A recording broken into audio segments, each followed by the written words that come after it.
Os principais nomes do cenário político passam por aqui. Café com Política. Recebendo hoje aqui no Café com Política pela primeira vez, depois da sua eleição com 10.169 votos em 2024, Luísa Borges Dulce, mais conhecida como Luísa Dulce. Primeiro, parabéns pelo seu resultado eleitoral, vereadora. Muito obrigado por estar conosco pela primeira vez aqui na nossa bancada do Café com Política. Bom dia. Bom dia, Guilherme. O prazer é todo meu de estar aqui. Vereadora, então vamos começar falando um pouco da sua trajetória política. Para quem acompanha o cenário político já há algum tempo, o seu sobrenome evidentemente remete ao Partido dos Trabalhadores e à atuação do governo federal de um integrante importante da sua família. Queria que você explicasse um pouco primeiro como é que foi a sua entrada para a política. Ela foi desde o início na relação familiar ou teve um momento específico em que decidiu, vou participar do processo político brasileiro?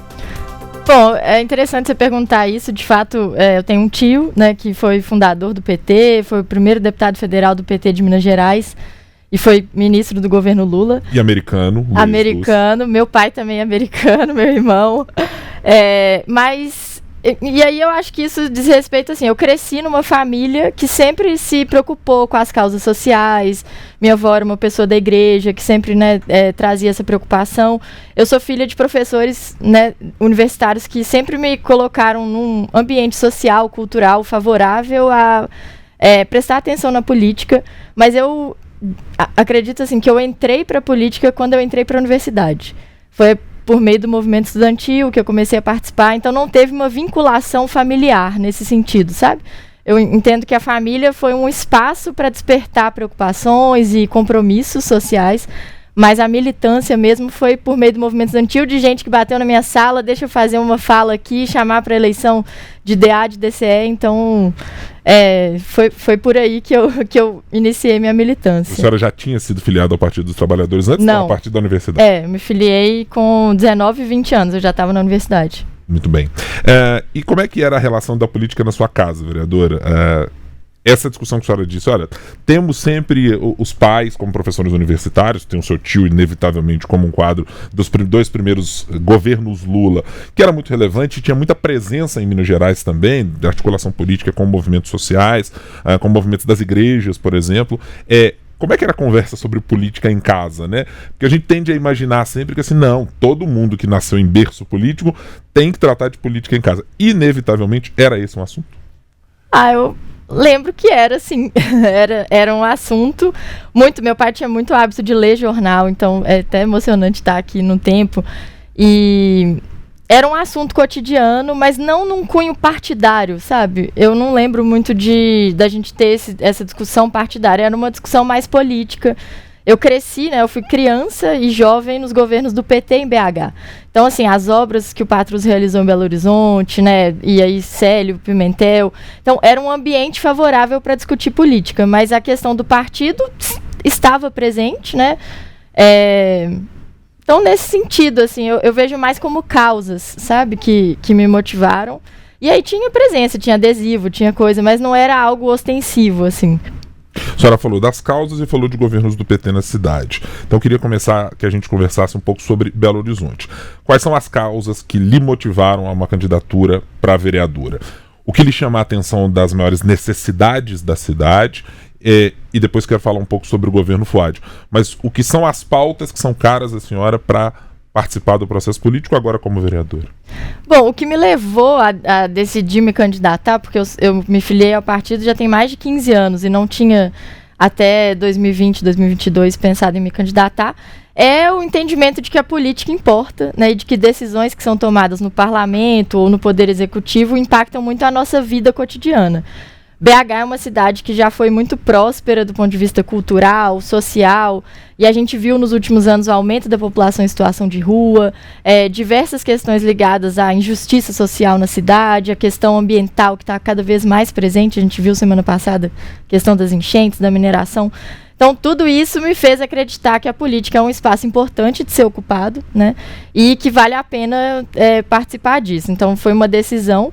E as causas são justamente essas, assim, a questão do social, né? De pensar quem são as pessoas que estão em situação de rua hoje, né? Como está a situação das mulheres, né? Que sofrem inúmeras violências. Se a gente for pegar o transporte público, tem uma relação de gênero e transporte público muito evidente, né? São as mulheres que estão pegando ônibus, que estão pagando essa passagem mais cara. A questão da educação, né? Quão importante é Belo Horizonte ter as EMEIs, que é um exemplo para todo o país, e a gente precisa defender a educação pública. Então, uma série de questões, né? A gente teve nas prefeituras do PT um monte de festivais, né, culturais, o FIT, o FID, o FAM, e como a cultura é importante para a gente, né? Ter opção de lazer gratuita, isso fomenta a economia da cultura. Eu sou economista de formação, então me causa também uma certa preocupação, uma falta de projeto para a cidade, sabe? Acho que BH está há muito tempo numa inércia, assim. Então, tudo isso me fez ter vontade de participar disso, de tomar partido, né? De poder propor e executar coisas. Apesar de estar fora da prefeitura, comandando essencialmente a cadeira de prefeito, o PT participou de algumas das últimas gestões. Chegou a ter o vice, por exemplo, Roberto Carvalho, com o prefeito Márcio Lacerda, chegou a ter o secretário de Cultura com o ex-prefeito Alexandre Calil, e alguns quadros que ainda estiveram na gestão Fuad Numan, menos do que na anterior, mas que ainda eram das políticas sociais ou que tinham algum tipo de atuação. A senhora vê que eles tinham, ao longo do tempo, esse alinhamento com as ideias do PT, com os conceitos sociais, ou de defesa, ou de melhoria da situação dos problemas sociais na cidade, ou o PT ficou absolutamente distante na avaliação da senhora e esses nomes e essa participação foi muito aquém do que deveria ter o partido? Não, eu acredito que todas essas pessoas e esses espaços que você mencionou, eles traziam sim um acúmulo do partido, né, do conjunto das administrações petistas que deixaram muitas coisas positivas para a cidade. A gente estava recordando dos programas de combate às enchentes, né? Vários são da época do Patrus, do Célio, do Pimentel, né? Então, na área social também, BH é uma referência, e as políticas públicas de saúde, de educação, de assistência social funcionam muito porque tinha um alicerce ali que permaneceu também não só com as figuras que estavam nos cargos políticos, mas com os servidores da prefeitura, sabe? Acho que isso às vezes a gente não presta muita atenção, mas BH tem um corpo de servidores muito qualificado. E isso é um legado também, né, das gestões petistas. Então, eu acredito, se a gente pegar na Secretaria de Assistência Social, por exemplo, tinha uma linha que era muito marcadamente, né, das nossas administrações e também alinhado com o que estava sendo feito no governo federal. Isso é importante. Ver como que os programas federais podem contribuir, como que eles estão presentes na cidade, né? Então, o PT estava fora, formalmente, mas havia ali marcas que permaneciam. Como é que a senhora vê a participação e a possibilidade de que ela se dê ocupando um espaço em secretaria ou não na atual gestão do prefeito Fuad Numan? A senhora acha que é necessário? Não é necessário? Só esses quadros que a senhora mencionou do corpo de servidores, ele é suficiente? Bom, primeiro eu queria deixar meu abraço de solidariedade para o prefeito, né? Estamos todos torcendo para que ele se recupere e volte para o cargo ao qual foi eleito e que nós contribuímos tanto e acreditamos na importância daquele segundo turno ali, da gente defender a democracia e ter um governo que também no diálogo com a Câmara dos Vereadores fosse mais respeitoso, né? Então eu espero muito que o prefeito possa voltar. Eu entendo pelos diálogos que nós temos feito também no âmbito da bancada que há uma indefinição ainda de qual vai ser a composição do governo. Isso é natural pela situação do prefeito. Eu defendo que a gente faça uma discussão sobre estar ou não na prefeitura que tenha a ver com que tipo de presença nós podemos ter, sabe?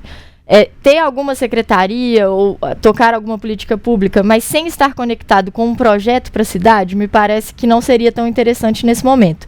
Contribuir, nós podemos contribuir. A gente pode contribuir em várias áreas. Nós temos quadros políticos, nós temos histórico, né, e acúmulo nesse sentido.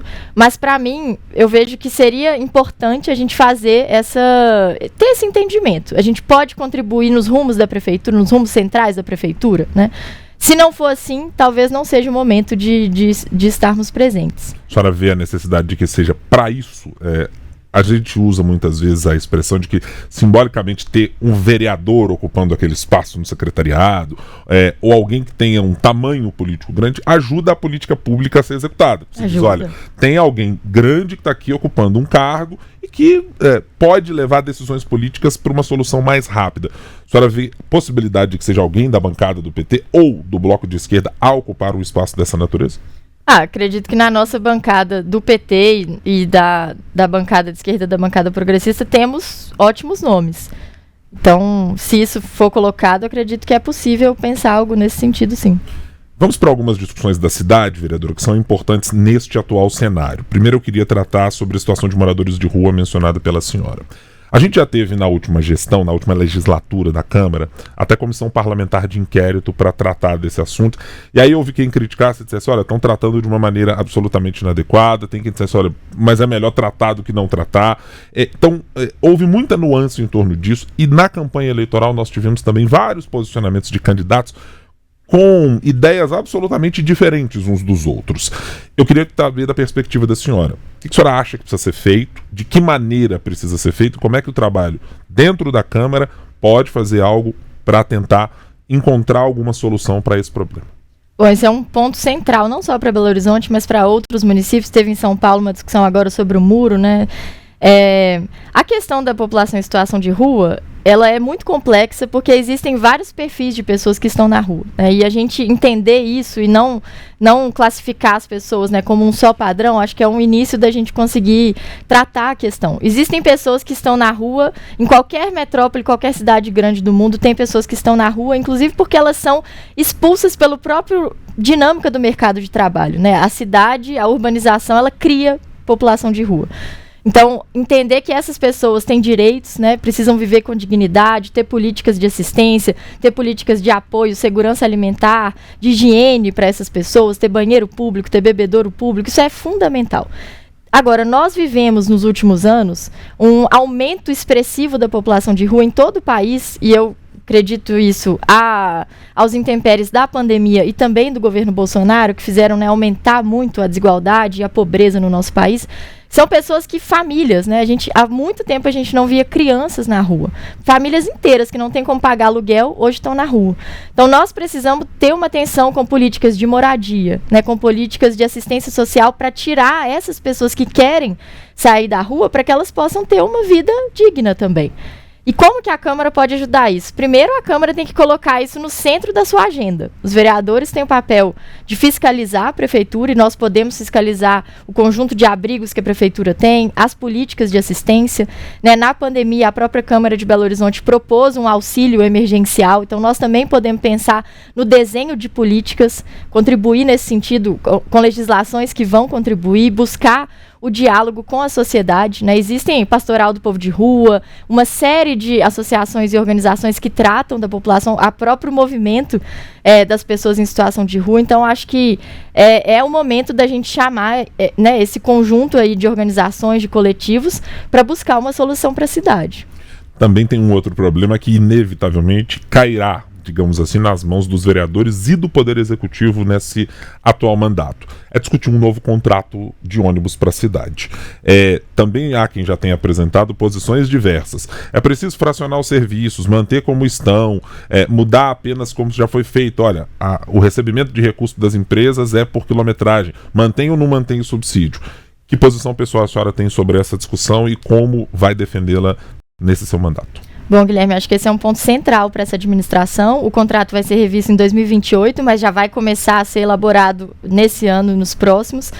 E o grande problema que a gente vive hoje é porque você faz uma concessão de um serviço público, né, de grande vulto, e tem o que os economistas chamam aí de assimetria informacional. As empresas, elas dominam muito mais informações, por exemplo, de quanto que um ônibus roda, de quantos passageiros tem esse ônibus. Ou seja, elas conseguem ter uma leitura muito mais completa do que é o serviço que ela presta do que o poder público que concede esse serviço.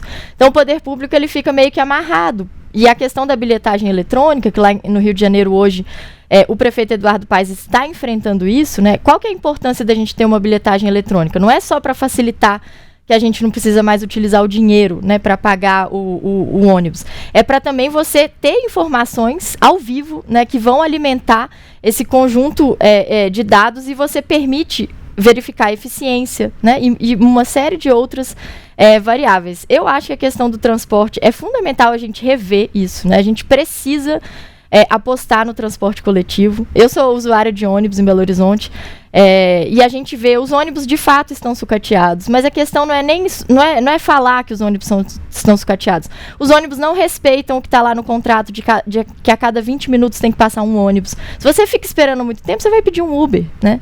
A passagem de ônibus está realmente muito cara. Pessoas que precisam de se transportar para procurar um emprego, né, para chegar numa consulta médica. As cidades hoje que já têm tarifa zero, são, né, centenas de cidades hoje no país, têm resultados de frequência nas consultas médicas do SUS melhor, porque as pessoas podem pegar um ônibus de graça, né, e poder se deslocar para a cidade. Então, até nesse sentido eu falei que eu sou economista, e uma coisa que incomoda muito a gente é que nesses cálculos do que vale a pena, né, o custo da passagem, não entra uma série de outros cálculos. Se você está fomentando as pessoas circularem pela cidade, elas vão comprar mais, elas vão usufruir mais da cultura, né, elas vão poder ter uma saúde melhor, visitar os parques. Isso é economia também. Então, eu vejo como essa pauta, né, da revisão do contrato de ônibus como uma pauta central da cidade, não só da mobilidade. E a mobilidade é muito importante. Subsídio tem de haver, vereador? Nesse contexto que a gente vive hoje, eu acredito que sim, né? Não estudei tão a fundo, estou até querendo me dedicar muito mais, e agora na Câmara, com a condição de poder também ler melhor o resultado das CPIs e conversar com outros vereadores. Eu acredito que a Prefeitura precisa apoiar o transporte público. Se nesse momento é com subsídio, que seja, mas isso não é sustentável. Então nós precisamos aproveitar essa oportunidade da revisão do contrato para, quem sabe, propor um outro modelo. Deixa eu lhe perguntar agora uma questão de política partidária do PT. A senhora e o vereador Pedro Rousseff são uma espécie de... têm sido apontados como uma espécie de jovialidade numa bancada que já tem alguns parlamentares históricos, como, por exemplo, o vereador Pedro Patrus. Isso sem mencionar outros como deputados estaduais e deputados federais que já são conhecidos de longa data do eleitor de maneira geral. E há uma discussão em curso já há algum tempo sobre, olha, o PT precisa renovar as suas ideias, o PT não precisa renovar as suas ideias, os resultados eleitorais que colhe no Legislativo são satisfatórios, no Executivo não são exatamente isso. Eu queria que a senhora me dissesse um pouco o que a senhora pensa. É preciso ter uma renovação de alguma maneira, seja do discurso, seja da maneira de se conectar com o eleitorado? Como é que a senhora avalia o momento atual do PT, considerando há um presidente da República eleito do partido, dentro de uma aliança grande, mas os resultados, por exemplo, em Belo Horizonte, são insatisfatórios para a legenda já há muito tempo? Sim, os resultados em Belo Horizonte são insatisfatórios, mas se a gente for pegar um desenho nacional, eu acredito que essas eleições de 2024 foram muito importantes para a renovação do partido, sabe?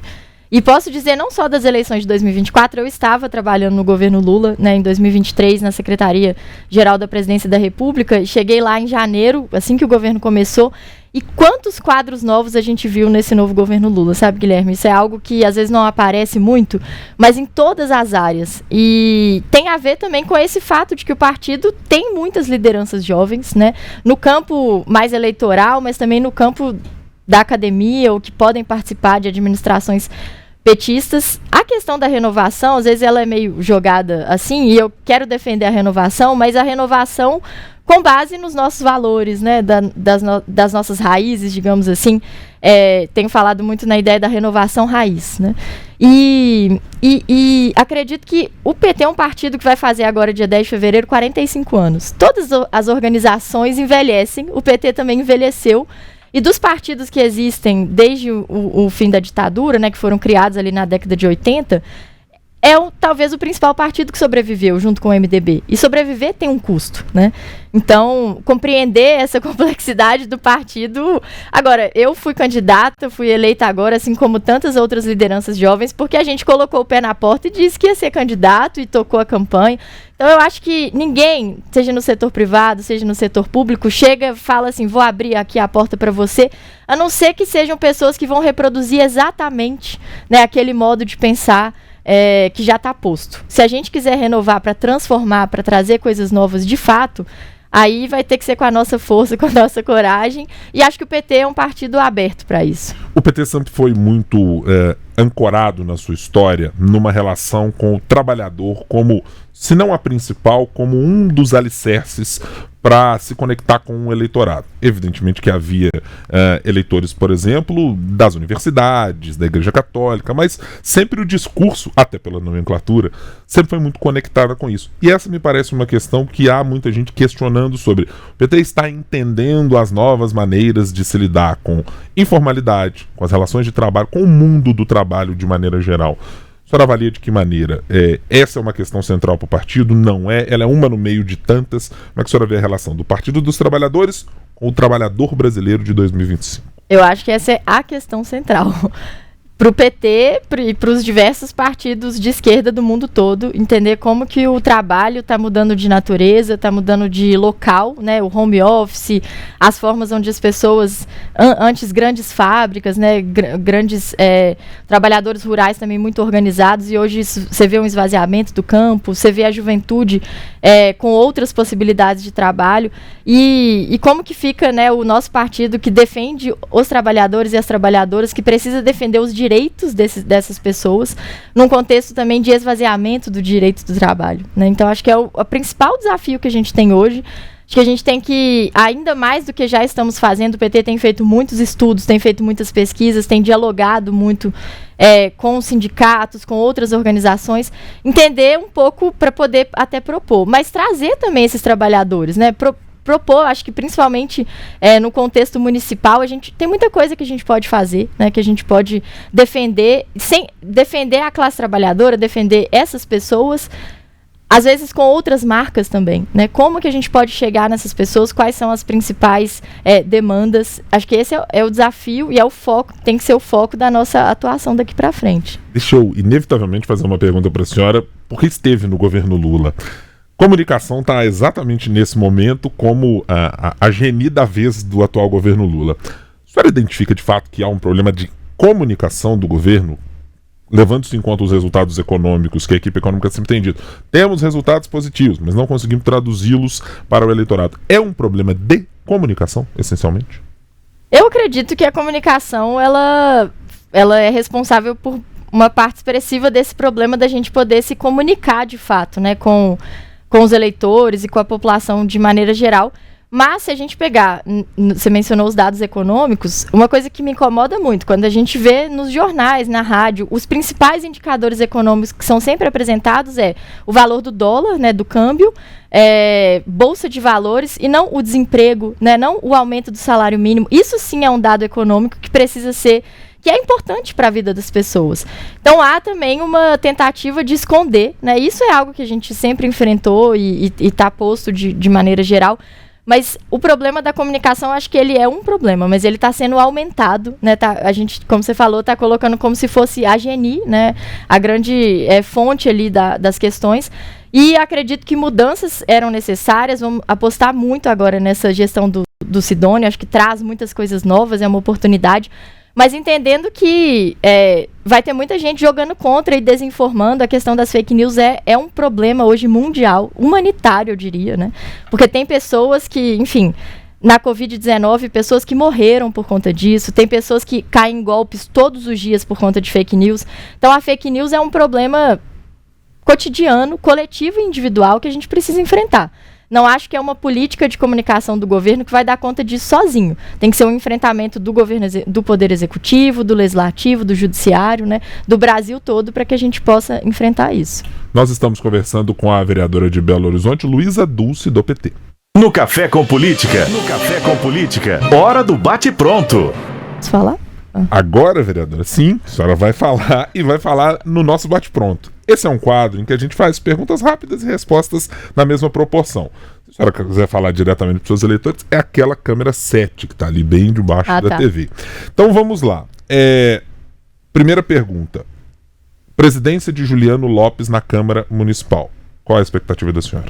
É uma boa expectativa de diálogo. Ele se elegeu com um campo mais conservador, mas tem sido muito acolhedor das nossas demandas, e eu acredito que a gente vai ter um tempo democrático e de bom diálogo na Câmara. A candidatura de Bruno Miranda foi uma decisão acertada ou não deveria ter acontecido na disputa com Juliano Lopes? Depois que já aconteceu é mais complicado a gente falar, mas naquele momento estávamos muito seguros de que era importante uma candidatura que expressasse o campo mais progressista da cidade. O futuro do Partido dos Trabalhadores passa por onde? Passa pela defesa dos direitos sociais, da questão ambiental, das mulheres, das pessoas negras, LGBTs. Eu tenho falado que é a proposta do bem viver. É isso que eu defendo e acho que o futuro do PT passa pelo bem viver. Ter candidaturas ao executivo ou ter mais incentivo para o legislativo? Ou as duas coisas? As duas coisas. Eu não acho que é incompatível. Acredito que a gente tem que ter candidaturas para o legislativo que possam construir para o executivo. Luísa Dulce, vereadora eleita para o seu primeiro mandato. Vereadora, muito obrigado por estar aqui conosco na bancada do Café com Política. Como todo mundo que passa por aqui, o convite fica estendido certamente para voltar para discutirmos assuntos da nossa cidade. Muito obrigado. Fico à disposição. Obrigada, Guilherme.